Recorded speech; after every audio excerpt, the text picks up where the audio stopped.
Hello, in this video I'm gonna show you how we can remove the SIM card from Samsung Galaxy S24 Ultra. So of course, in order to do that, we will need to open the SIM tray, and to do this we will need to use the pin that is included in the box of the smartphone.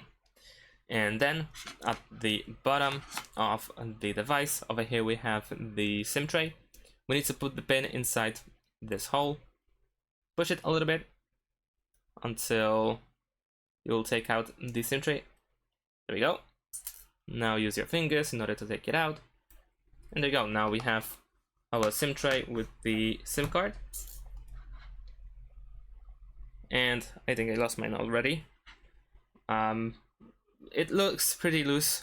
At least in my case, the tray is really loose. And it is really easy to take out the SIM card. And once you do that, you need to simply put it back in. So let's do this. There you go. Push it back in, and that's it. Thanks for watching. Leave a like and subscribe to my channel, and see you in my next videos. Bye.